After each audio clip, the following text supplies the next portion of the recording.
नमस्ते बच्चों, कैसे हैं आप सब। उम्मीद है आप सब ठीक होंगे और अपनी पढ़ाई भी अच्छे से कर रहे होंगे। विज्ञान की क्लास में आपका एक बार फिर स्वागत है।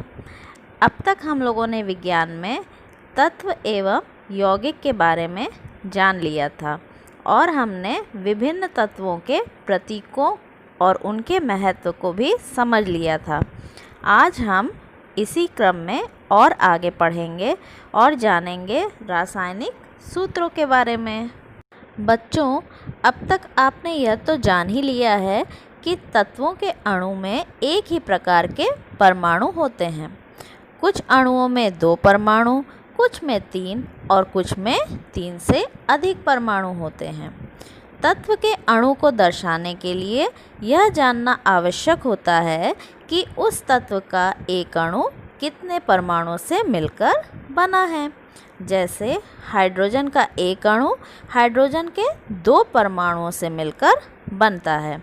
इसलिए हाइड्रोजन के अणु को उसके प्रतीक H का प्रयोग करते हुए H2 द्वारा दर्शाया जाता है। हाइड्रोजन के ही समान ऐसे कई तत्व हैं जिनके एक अणु में 2 परमाणु पाए जाते हैं, जैसे ऑक्सीजन, नाइट्रोजन, क्लोरीन, ब्रोमीन तथा आयोडीन। इसलिए इन्हें O2, N2, Cl2, Br2 तथा I2 द्वारा दर्शाया जाता है। यह दिखाता है कि इन सब अणुओं में 2 ही परमाणु पाए जाते हैं। आइए बच्चों, अब हम कुछ और तत्वों के अणुओं के बारे में भी जानें।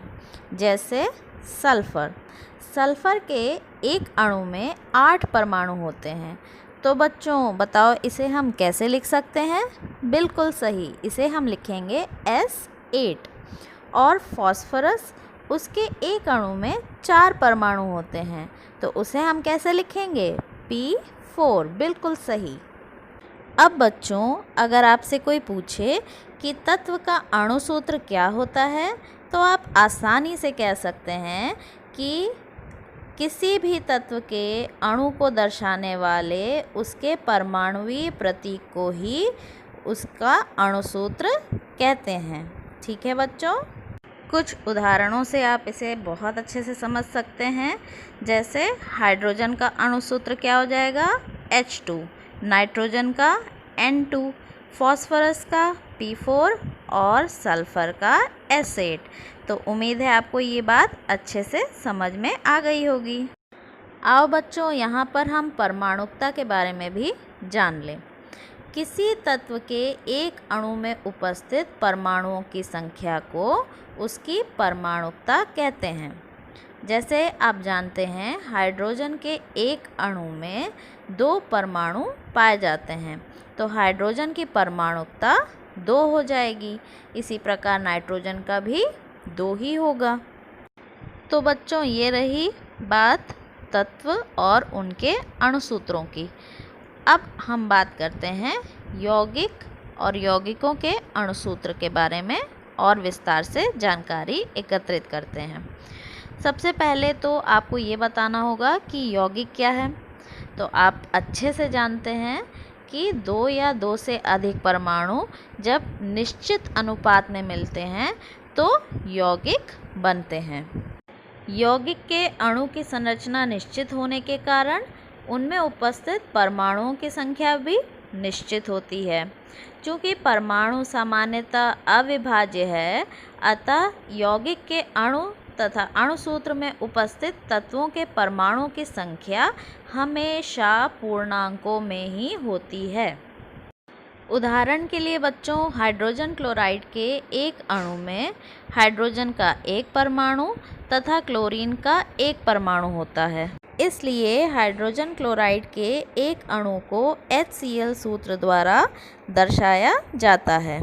यहाँ इस बात का ध्यान रखना होगा कि यदि यौगिक के एक अणु में उपस्थित विभिन्न परमाणुओं की संख्या 1 हो तो अणुसूत्र लिखते वक्त एक अंक को संकेत के साथ नहीं लिखने की आवश्यकता होती है। अब एक और उदाहरण से समझो। जल का फॉर्मूला है H2O। जल के एक यौगिक में हाइड्रोजन के 2 परमाणु और ऑक्सीजन का 1 परमाणु होता है।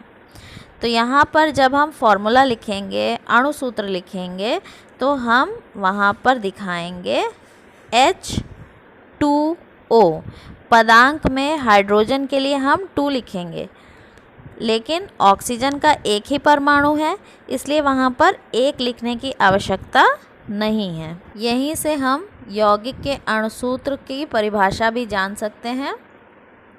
परमाणुवीय प्रतीकों का वह समूह जो यह दर्शाता है कि किसी यौगिक के एक अणु में किस किस तत्व के कितने कितने परमाणु उपस्थित हैं, उसी को यौगिक का अणुसूत्र कहते हैं।